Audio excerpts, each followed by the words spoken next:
Hi, it's Lynette from Schultz Quilting. Just want to show you how I do this cute little design that I have going on in this section of the quilt.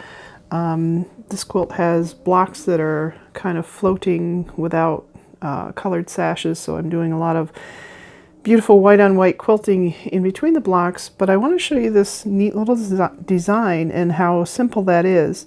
I use a couple rulers and do a little freehand, and it's done. So let me get set up here and we'll show you how I do this. Okay, the two rulers that I use for this are both from the Quilted Pineapple. They're two different size curves. The curve on the ruler are two different shapes, you can see that. And that kind of gives me an echoing arc here. It's kind of a melon shape that is outlined. The first one is Linda's BFF. It is a palm-sized ruler. The arc is the same on both sides. It does have some 1/4 inch laser etched markings on here, but I'm not going to be paying attention to those. And the same with this one. This is the number 10. I think you can see it better on the dark. So this is a number 10 QP curve by Linda Hershka at the Quilted Pineapple. And this also has the same curve on both sides of the ruler, and you'll see why that's important. It comes in handy here. And again, this has etched lines, but I'm really not going to be using those. So what I'm going to do is stitch across over here to this corner point, and we'll get started.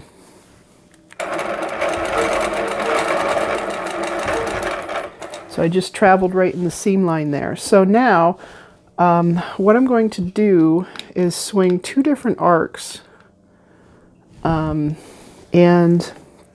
we can use the number 10. It really doesn't matter which one. I just do the inner arc first.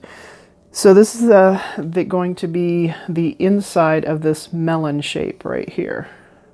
Okay, so what I'm going to do is place my ruler against the hopping foot in the corner and then eyeball 1/4 inch away from the corner, because what's going to happen is my hopping foot of my machine is going to ride against this, but the stitching is actually going to happen 1/4 inch away from the edge of the ruler. So let's go ahead and do that.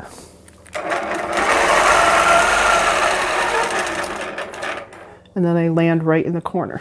Okay, so now here's what I can do. Because these are the same curve on each side, I can do this way if that's more comfortable for you, or you can do it this way. And I just want to show you and the different angles. There's 4 different sections of this block.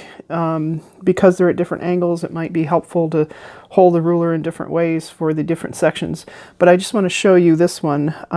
It's the same principle if you use the inner arc of these guides.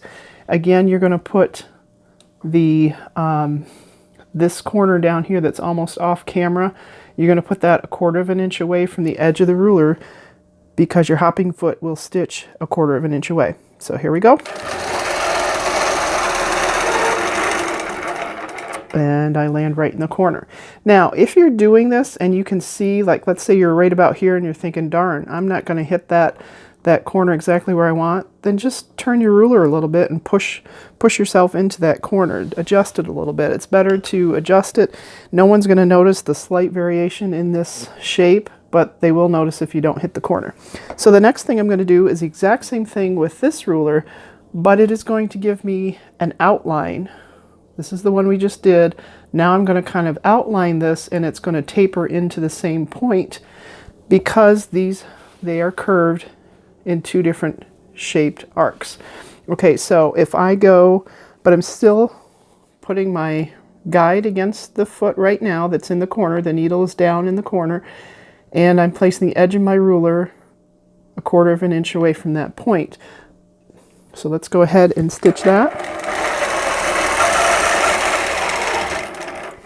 Then I get the outline, and I can come down here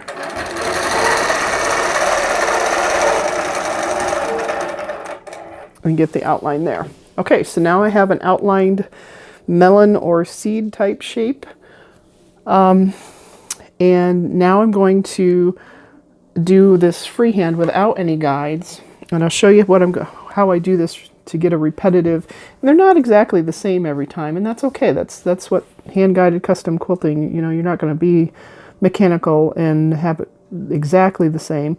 But what I do is I take off and I kind of run along the edge of that and come around into a nice plump fat circle, go partway into the circle, trace back, and then when I get out of that circle, I start to split off and come a little bit closer to this edge and then come back to the same point. So everything comes back to this corner right here.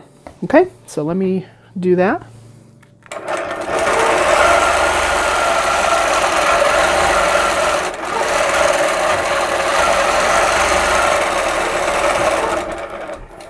Okay, and that's a little kind of like a fiddle frond there, fern frond. And the same way it goes up here.